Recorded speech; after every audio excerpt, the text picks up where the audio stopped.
ಕೆಲವೇ ಹೊತ್ತಿನಲ್ಲಿ ತೀರ್ಪು ಪ್ರಕಟಿಸಲಿದೆ ಕೋರ್ಟ್. ವಾದ ಪ್ರತಿವಾದವನ್ನ ಆಲಿಸಿದ ಬಳಿಕ ತೀರ್ಪನ್ನ ಕಾಯ್ದಿರಿಸಿದೆ. ಪ್ರಜ್ವಲ್ ರೇವಣ್ಣ ಅವರನ್ನ ಎಸ್ಐಟಿ ವಶಕ್ಕೆ ನೀಡಬೇಕಾ ಬೇಡವಾ ಅನ್ನೋ ವಿಚಾರವನ್ನ ಕೆಲವೇ ಹೊತ್ತಿನಲ್ಲಿ ಪ್ರಕಟಿಸಲಿದೆ ಕೋರ್ಟ್. 14 ದಿನಗಳ ಕಾಲ ಕಸ್ಟಡಿಗೆ ಕೇಳ್ತಾ ಇದೆ ಎಸ್ಐಟಿ. ಬೇರೆ ಬೇರೆ ಕಡೆಗಳಲ್ಲಿ ಅತ್ಯಾಚಾರ ಆಗಿದೆ ಅನ್ನೋ ಆರೋಪ ಇದೆ. ಇದಕ್ಕೆ ಸಂಬಂಧಪಟ್ಟಂತೆ ಪ್ರಶ್ನೆಗಳನ್ನ ಕೇಳಲಿಕ್ಕೆ, ವಿಚಾರಣೆಯನ್ನ ನಡೆಸಲಿಕ್ಕೆ ಸಮಯ ಹೆಚ್ಚಿಗೆ ಬೇಕಾಗುತ್ತೆ. ಹೀಗಾಗಿ 14 ದಿನಗಳ ಕಾಲ ನಮ್ಮ ಕಸ್ಟಡಿ ಕೊಡಿ ಅಂತ ಹೇಳಿ ಎಸ್ಐಟಿ ಪರ ವಕೀಲರು ವಾದವನ್ನು ಮಂಡಿಸಿದ್ದಾರೆ. ಇದನ್ನ ಪುರಸ್ಕರಿಸುತ್ತ ನ್ಯಾಯಾಲಯ ಸದ್ಯಕ್ಕಿರುವ ಪ್ರಶ್ನೆ ಇದು. నేను ಕೆಲವೇ ಹೊತ್ತಿನಲ್ಲಿ ಗೊತ್ತಾಗುತ್ತೆ ಪ್ರಜ್ವಲ್ ರೇವಣ್ಣ ಅವರ ಮುಂದಿನ ದಿನಗಳು ಹೇಗೆ ಕಳೆಯಲಿದೆ ಅನ್ನೋದು. ಈಗ ಆಲ್ರೆಡಿ ಇದ್ದಿದ್ದ ಕೆಲವೇ ಗಂಟೆಗಳು ನಾವು ಗಮನಿಸಿದ್ವಿ. ಸರಿಸುಮಾರು ಬೆಳಗಿನ ಜಾವ 4 ಗಂಟೆ ಹೊತ್ತಿಗೆ ಕರ್ಕೊಂಡು ಹೋದ್ರು SIT ಕಚೇರಿಗೆ. ಅಲ್ಲಿಂದ ಮಧ್ಯಾಹ್ನ ಒಂದು 12:30, 12:30 ತನಕ ಇದೆ. ಕಳೆದ ಅಷ್ಟು ಗಂಟೆಯಲ್ಲೇನೆ ಪ್ರಜ್ವಲ್ ರೇವಣ್ಣ ಅವರಿಗೆ ಕಂಪ್ಲೇಂಟ್ ಮೇಲೆ ಕಂಪ್ಲೇಂಟ್, ರೂಮ್ ವಾಸನೆ, ಊಟ ಸರಿ ಇಲ್ಲ, ರೂಮ್ ಬದಲಾಯಿಸಿ, ಇತ್ಯಾದಿ ಇತ್ಯಾದಿ. ಇನ್ನೇನಾದರೂ 14 ದಿನ SIT ಕಸ್ಟಡಿ ಕೊಟ್ಟಿದ್ದೆ ಆದಲ್ಲಿ ಪ್ರಜ್ವಲ್ ರೇವಣ್ಣ ಅವರ ಕತೆ ಏನು? ಕೆಲವೇ ಕ್ಷಣಗಳಲ್ಲಿ ಆದೇಶವನ್ನ ಪ್ರಕಟ ಮಾಡಲಿದೆ ಕೋರ್ಟ್. ಪ್ರಜ್ವಲ್ ರೇವಣ್ಣ ಅವರು ಪರಪ್ಪನ ಅಗ್ರಹಾರಕ ಅಥವಾ SIT ಅಧಿಕಾರಿಗಳ ಕಸ್ಟಡಿಗ ಕೆಲ ಕ್ಷಣಗಳಲ್ಲಿ ಪ್ರಕಟವಾಗಲಿದೆ ನ್ಯಾಯಾಧೀಶರ ಆದೇಶ. 14 ದಿನ ಕಸ್ಟಡಿಗೆ ಕೇಳಿದ್ದಾರೆ SIT ಅಧಿಕಾರಿಗಳು. ಮಹಾಸ್ವಾಮಿಗಳೇ, ಅತ್ಯಾಚಾರ ಬೇರೆ ಬೇರೆ ಕಡೆಗಳಲ್ಲಿ ನಡೆದಿದೆ ಅನ್ನೋ ಆರೋಪ ಇದೆ. ಆರೋಪಿ ನಮಗೆ ಲೇಟಾಗಿ ಸಿಕ್ಕಿದ್ದಾರೆ. ವಿಚಾರಣೆಗೆ ಒಳಪಡಿಸುವ ಪ್ರಕ್ರಿಯೆ ಬಹಳ ದೊಡ್ಡದಿದೆ. ಹೀಗಾಗಿ ನಮಗೆ ಸಮಯಾವಕಾಶ ಹೆಚ್ಚಿಗೆ ಬೇಕಾಗುತ್ತೆ. 14 ದಿನಗಳ ಕಾಲ ಕಸ್ಟಡಿಗೆ ಕೊಡಿ ಅಂತ ಹೇಳಿ SIT ಅಧಿಕಾರಿಗಳ ಪರ ವಕೀಲರು ಮನವಿಯನ್ನ ಮಾಡಿಕೊಂಡಿದ್ದಾರೆ. ಮತ್ತೊಂದು ಕಡೆ ಪ್ರಜ್ವಲ್ ರೇವಣ್ಣ ಅವರ ಪರ ವಕೀಲರು ಕೂಡ ಇನ್ನು ಕಡಿಮೆ ವಾದ ಮಾಡಿಲ್ಲ. ಷಡ್ಯಂತರ, ಸಿಕ್ಕಿ ಹಾಕಿಸುವ ಪ್ರಯತ್ನ, ಎಷ್ಟೋ ವರ್ಷದ ಹಿಂದೆ ನಡೆದಿರುವ ಪ್ರಕರಣ ಅಂತ ಹೇಳಲಾಗ್ತಾ ಇದೆ. 164 ಸ್ಟೇಟ್ಮೆಂಟ್ ಅನ್ನ ಪಡೆಯೋ ಸಂದರ್ಭದಲ್ಲೂ ಕೂಡ ನಿಯಮದ ಪಾಲನೆ ಆಗಿಲ್ಲ. ನ್ಯಾಯಾಧೀಶರ ಸಮ್ಮುಖದಲ್ಲಿ ಸಂತ್ರಸ್ತೆ ಕೊಡಬೇಕಾದ ಹೇಳಿಕೆಯನ್ನ ಪ್ರೀ ಪ್ಲಾನ್ ಮಾಡಲಾಗಿದೆ. ಪ್ರೀ ಪ್ಲಾನ್ ಮಾಡಿ ಆಕೆಯ ಕೈಯಲ್ಲಿ ಹೇಳಿಕೆಯನ್ನ ನೀಡಿಸಲಾಗಿದೆ. ಇದೆಲ್ಲವನ್ನ ಗಮನಿಸಿದಾಗ ಎಲ್ಲವೂ ಕೂಡ ಷಡ್ಯಂತರ ಅಂತ ಅನ್ನಿಸ್ತಾ ಇದೆ. ಹೀಗಾಗಿ ನನ್ನ ಕಕ್ಷಿದಾರರಿಗೆ SIT ಕಸ್ಟಡಿಗೆ ಕೊಡೋದು ಬೇಡ, ಜಾಮೀನಿಗೆ ಅರ್ಜಿಯನ್ನು ಸಲ್ಲಿಕೆ ಮಾಡಿದ್ದೇವೆ ನಾವು, ಅದರ ವಿಚಾರಣೆ ಆಗಲಿ. ಈ ರೀತಿಯಾದ ವಾದವನ್ನ ಪ್ರಜ್ವಲ್ ರೇವಣ್ಣ ಅವರ ಪರ ವಕೀಲರು ನ್ಯಾಯಾಧೀಶರ ಸಮ್ಮುಖದಲ್ಲಿ ಮಂಡಿಸಿದ್ದಾರೆ.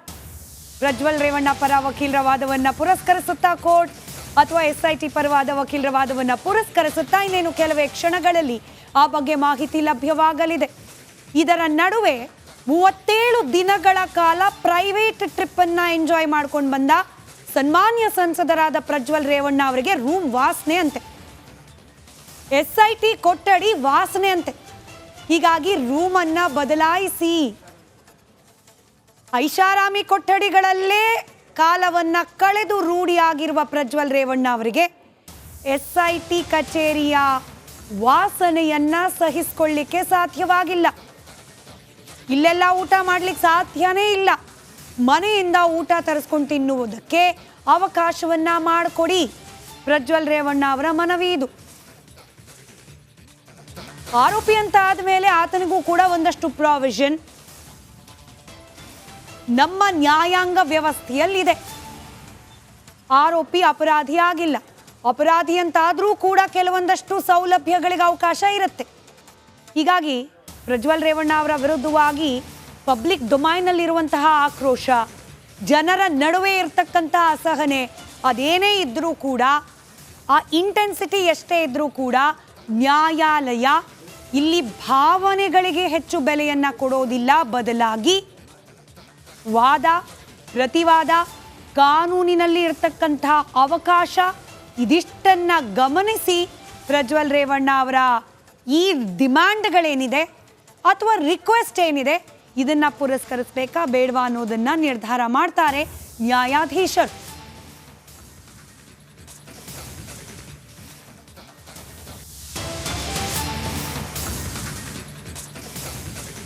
ಕೋರ್ಟ್ ಆದೇಶಕ್ಕಾಗಿ ಕಾಯ್ತಾ ಕೂತಿದ್ದಾರೆ ಪ್ರಜ್ವಲ್ ರೇವಣ್ಣ. ಕೋರ್ಟ್ ಹಾಲ್ನಲ್ಲೇ ಕಾಯ್ತಾ ಇದ್ದಾರೆ ಎಸ್ಐಟಿ ಅಧಿಕಾರಿಗಳು ಹಾಗೆ ಪ್ರಜ್ವಲ್ ರೇವಣ್ಣ. ಕೋರ್ಟ್ ಹಾಲ್ನ ತುಂಬೆಲ್ಲ ಜನವೋ ಜನ, ಕೋರ್ಟ್ನ ಆವರಣದಲ್ಲೂ ಕೂಡ ಜನವೋ ಜನ. ಸಹಜ ಕುತೂಹಲ. ಒಬ್ಬ ಜನಪ್ರತಿನಿಧಿ, ಒಂದು ದೊಡ್ಡ ರಾಜಕೀಯ ಹಿನ್ನೆಲೆಯುಳ್ಳ ಕುಟುಂಬದ ಸದಸ್ಯ, ಇಂಥವ್ರ ಮೇಲೆ ಬಂದಿರೋ ಗಂಭೀರ ಆರೋಪ. ಕೋರ್ಟ್ ಯಾವ ರೀತಿ ಗಮನಿಸುತ್ತೆ ಇದೆಲ್ಲವನ್ನ ಕೂಡ ಅನ್ನೋ ಒಂದು ಕುತೂಹಲ ಇದ್ದೇ ಇರುತ್ತೆ. ಇನ್ನು ಕೆಲವರು ಪಾಪ ಪ್ರಜ್ವಲ್ ರೇವಣ್ಣ ಅವರನ್ನು ಬೆಂಬಲಿಸ್ಲಿಕ್ಕೂ ಬಂದಿರಬಹುದು. ಇವತ್ತು ಬೆಳಗ್ಗೆ ನಾವು ಗಮನಿಸ್ತಾ ಇದ್ವಿ, SIT ಕಚೇರಿ ಮುಂಭಾಗಕ್ಕೇನೆ ಪ್ರಜ್ವಲ್ ರೇವಣ್ಣ ಅಭಿಮಾನಿ ಸಂಘದ ಸದಸ್ಯನೊಬ್ಬ ಬಂದುಬಿಟ್ಟಿದ್ದ. ಪಾಪ ಅನ್ಯಾಯ ಆಗೋಗ್ತಿದೆ ಪ್ರಜ್ವಲ್ ರೇವಣ್ಣ ಅವರಿಗೆ ಅನ್ನೋ ರೀತಿಯ ಭಾವನೆಯಲ್ಲಿ. ಹಾಗೆ ಕೆಲವರು ಪ್ರಜ್ವಲ್ ರೇವಣ್ಣ ಬೆಂಬಲಿಗರು ಕೂಡ ಆಗಮಿಸಿದ್ದಾರಂತೆ. ಕೋರ್ಟ್ ಆವರಣದಲ್ಲಿದ್ದಾರೆ. ಕೋರ್ಟ್ ಹಾಲ್ ಒಳಗಂತೂ ಅವರಿಗೆಲ್ಲ ಪ್ರವೇಶ ಇಲ್ಲ. ಕೋರ್ಟ್ ಹಾಲ್ ಕೂಡ ಕಿಕ್ಕಿರಿದು ತುಂಬಿದೆ. ಹೀಗಾಗಿ ಪ್ರಜ್ವಲ್ ರೇವಣ್ಣ ಅವರನ್ನು ಆಚೆ ಕರ್ಕೊಂಡು ಹೋಗ್ಲಿಕ್ಕೆ ಸಾಧ್ಯವಾಗಿಲ್ಲ. ಕೋರ್ಟ್ನಲ್ಲೇ ಕಾದು ಕುಳಿತಿದ್ದಾರೆ, ಕೋರ್ಟ್ ಹಾಲ್ನಲ್ಲೇ ಕಾದು ಕುಳಿತಿದ್ದಾರೆ ಪ್ರಜ್ವಲ್ ರೇವಣ್ಣ, SIT ಪರ ಅಧಿಕಾರಿಗಳು, ವಕೀಲರು. ಈ ದೃಶ್ಯ ನೀವೇನು ಗಮನಿಸ್ತಿದ್ದೀರಲ್ಲ, ಇದು ಮೆಡಿಕಲ್ ಎಕ್ಸಾಮಿನೇಷನ್ಗೆ ಪ್ರಜ್ವಲ್ ರೇವಣ್ಣ ಅವರನ್ನು ಕರ್ಕೊಂಡು ಹೋದ ಸಂದರ್ಭದಲ್ಲೂ ಕೂಡ ಹೀಗೆ ಇತ್ತು. ಕೋರ್ಟ್ಗೆ ಕರ್ಕೊಂಡು ಹೋದ ಸಂದರ್ಭದಲ್ಲೂ ಕೂಡ ಹೀಗೆ ಇತ್ತು. ಮಹಿಳಾ ಅಧಿಕಾರಿಗಳು ಆ ಪೊಲೀಸ್ ಜೀಪ್ನಲ್ಲಿ ಡ್ರೈವರ್ ಒಬ್ಬರನ್ನ ಹೊರತುಪಡಿಸಿದ್ರೆ ಪ್ರಜ್ವಲ್ ರೇವಣ್ಣ ಅವರ ಸುತ್ತಲೂ ಕೂಡ ಮಹಿಳಾ ಅಧಿಕಾರಿಗಳು. ಒಂದು ಸ್ಟ್ರಾಂಗ್ ಮೆಸೇಜ್ SIT ಅಧಿಕಾರಿಗಳಿಂದ ಪಾಸ್ ಮಾಡೋ ಪ್ರಯತ್ನ.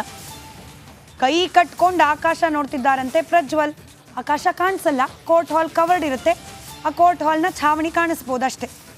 ಏನಾಗಬಹುದು ಅಂತ ಹೇಳಿ ಕಾಯ್ತಾ ಕೂತಿದ್ದಾರೆ ಪ್ರಜ್ವಲ್ ರೇವಣ್ಣ. ಟೆನ್ಷನ್ ಕಾಣೋಕೆ ಸಿಗ್ತಿದೆಯಂತ ಅವ್ರ ಮುಖದಲ್ಲಿ. ಏರ್ಪೋರ್ಟ್ನಲ್ಲಂತೂ ಕೂಲಾಗಿ ಕಾಣಿಸ್ಕೊಂಡ್ರು, ಪುಲ್ ಓವರ್ ಹಾಕೊಂಡು ಪಾಶ್ ಆಗಿ ಫಾರಿನ್ ಟ್ರಿಪ್ ಮುಗಿಸ್ಕೊಂಡು ಬಂದ ಒಬ್ಬ ನಾರ್ಮಲ್ ವ್ಯಕ್ತಿಯ ರೀತಿಯಲ್ಲಿ ಬಂದ ಪ್ರಜ್ವಲ್ ರೇವಣ್ಣ ಅವರ ಮುಖದಲ್ಲಿ ಈಗ ಆತಂಕ. ಏನಾಗಬಹುದು ಅಂತ ಹೇಳಿ ಆಲ್ರೆಡಿ ಪಾಪ ಸಾಕಷ್ಟು ಕಷ್ಟ ಆಗ್ತಾ ಇದೆ ಅವ್ರಿಗೆ. ಆ ರೂಮ್ ವಾಸನೆ, ಅಲ್ಲಿ ಊಟ ಅದೆಲ್ಲ ಸಹಿಸ್ಕೊಂಡಿರೋಕ್ಕೆ ಮತ್ತೆಲ್ಲಿ ನನ್ನನ್ನು ಅದೇ ವಾಸನೆ ಉಳ್ಳ ರೂಮಿಗೆ ಕಳಿಸ್ಬಿಡ್ತಾರೋ. SIT ಕಸ್ಟಡಿ ಅಂತ ಹೇಳಿ ಆದೇಶವನ್ನ ನೀಡಿ ನ್ಯಾಯಾಧೀಶರು. ಟೆನ್ಷನ್ ಪ್ರಜ್ವಲ್ ರೇವಣ್ಣ ಅವರಿಗೆ. 4 ಗಂಟೆಗೆ ತೀರ್ಪನ್ನ ಪ್ರಕಟ ಮಾಡುವ ಸಾಧ್ಯತೆ ಇತ್ತು. ಈವರೆಗೆ ಅದ್ರ ಬಗ್ಗೆ ಅಪ್ಡೇಟ್ಸ್ ಇಲ್ಲ. ಏನಾಗಬಹುದು ಪ್ರಜ್ವಲ್ ರೇವಣ್ಣ ಅವರ ಪ್ರಕರಣದಲ್ಲಿ? ತೀರ್ಪು ಹಾಗೂ ಹೀಗೂ ಹೇಗೆ ಬಂದರೂ ಕೂಡ ಅವರೇನು ಮನೆಗಂತೂ ಹೋಗೋಕ್ಕಾಗಲ್ಲ. ಪ್ರಜ್ವಲ್ ರೇವಣ್ಣ ಅವರ ಜಾಮೀನು ಅರ್ಜಿಯ ವಿಚಾರಣೆ ಅಲ್ಲ ಇದು. ಬದಲಾಗಿ SIT ಕಸ್ಟಡಿಯಲ್ಲಿರಬೇಕಾ ಅಥವಾ ಪರಪ್ಪನ ಅಗ್ರಹಾರಕ್ಕೆ ಹೋಗಬೇಕಾ ಅನ್ನೋ ವಿಚಾರಕ್ಕೆ ಸಂಬಂಧಪಟ್ಟಂತಹ ವಿಚಾರಣೆ ಅಷ್ಟೇ ಇದು. ಹೀಗಾಗಿ SIT ಕಸ್ಟಡಿ ಅಂದರೂ ಕೂಡ ಮನೆಗೆ ಹೋಗೋ ಹಾಗಿಲ್ಲ. ಪರಪ್ಪನ ಅಗ್ರಹಾರಕ್ಕೆ ಹೋಗಬೇಕು, ಜುಡಿಷಿಯಲ್ ಕಸ್ಟಡಿ ಅಂದರೂ ಕೂಡ ಮನೆಗೆ ಹೋಗೋ ಹಾಗಿಲ್ಲ Prajwal Revanna. On a lighter note, ವಾಸನೆ ಇರೋ ರೂಮಿಗೆ ಹೋಗ್ಬೇಕಾಗತ್ತಾ, ವಾಸನೆ ಇಲ್ಲದೆ ಇರೋ ರೂಮಿಗೆ ಹೋಗ್ಬೇಕಾಗತ್ತಾ ಅಷ್ಟೇ ಸದ್ಯಕ್ಕೆ ಪ್ರಜ್ವಲ್ ರೇವಣ್ಣ ಮುಂದಿರುವ ಆಪ್ಷನ್.